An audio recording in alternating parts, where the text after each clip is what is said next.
So we're down in Blackrock Station this morning at a very historic location.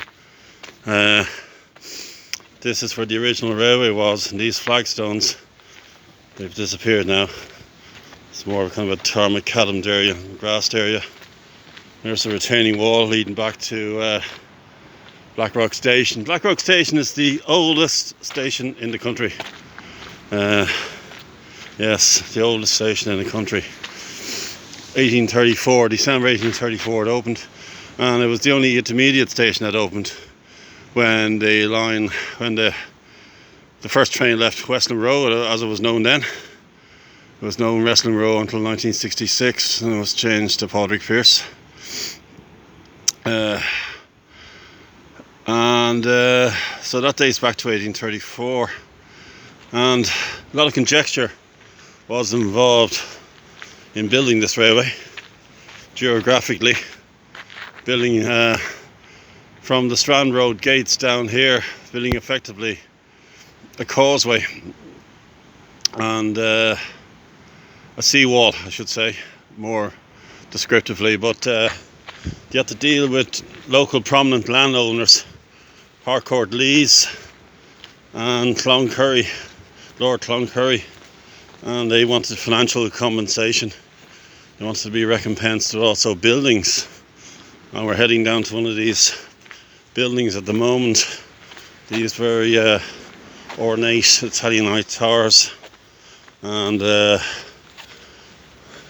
Martella House, which was getting mixed up with the two of them now, Cloncurry and Harcourt Lees. I think Lord Cloncurry owned Martello House, Moretto House, not Martello House, Moretto House, which was demolished, I believe, in 1970. But I shall put these in links. Sometimes the old brain matter gets a little fuzzy as you get older. But see with the vegetation here. But these would have been flagstones, and there's illustrations of what it would look like originally. And the line went only as far as just beyond the current Salthill station.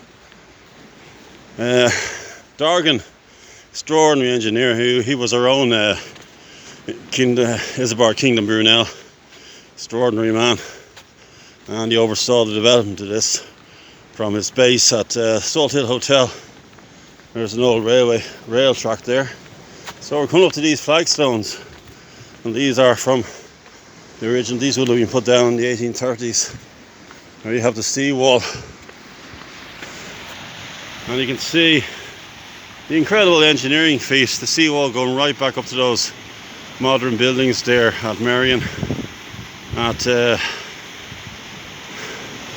right up to, we have the Marion level crossing gates where the old Marion station was, that closed 90 years ago or thereabouts, 1934. So this magnificent seawall here, and then you have the retaining wall with the terrace behind it. But I shall put in lots of information, and I do appreciate people watching these videos. Not everybody watches the entire video. They might watch initial part of the videos, and it's nice to get the recognition. I've got over 450, I believe, subscribers, 465 I think it is. So we have a dart now, the old and the new.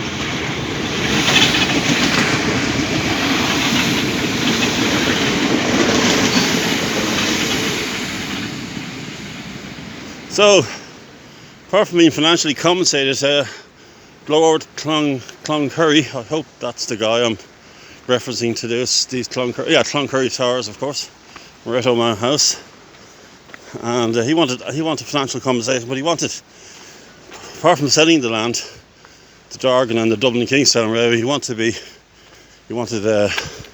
access to the seaward side. So these wasn't just any ordinary bridge. But it's in a state of disrepair now. It's sad to see.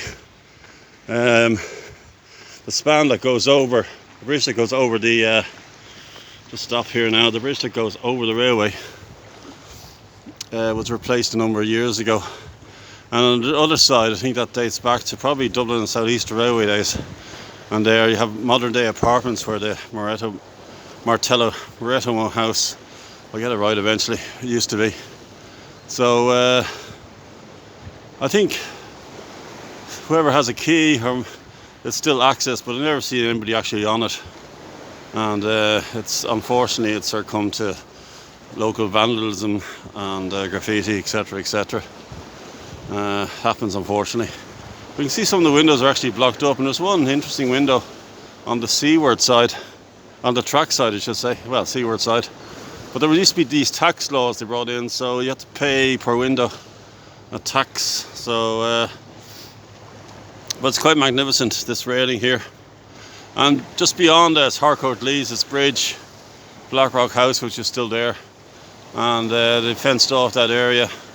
They're doing work on it, but they put a notice up that says private property. So used to be people would come down here and access it, and years ago people could access the summer house, but they need to look at it and maybe put in a dedicated walkway to bring it up to the summer house, and maybe, I don't know how they'll do it, maybe just have a, well, actually there is a footbridge on the other side of the tunnel. It's one of the shortest tunnels in Ireland, railway tunnels, and yeah, or even, yeah, there must be a way of working around that, but it needs to be brought back open to the general public again.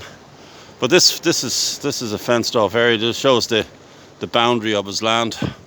So thank you for those that watch my videos, and this particular one I enjoyed making it very much in this lovely sunny morning. And please subscribe to my channel. I'll just give you a view of the 200-plus-year-old harbour.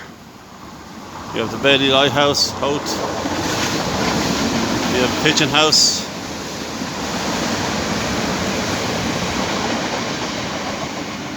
You have the iconic chimneys that were decommissioned, I think, in 2010. Busy port. And then the ever-changing skyline of the port. Lots of activity down there.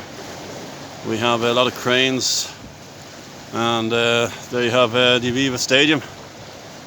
Won't be a match on Saturday, but there'll be a match in a couple of weeks' time against the old enemy, England. And there you have Marion. So it's a lovely panoramic view. And the Longford Terrace. I'll have to check. Some of them are a bit ropey on some of the dates and locations, but anyway, this is all very spontaneous, and I hope you enjoyed it. Thank you again.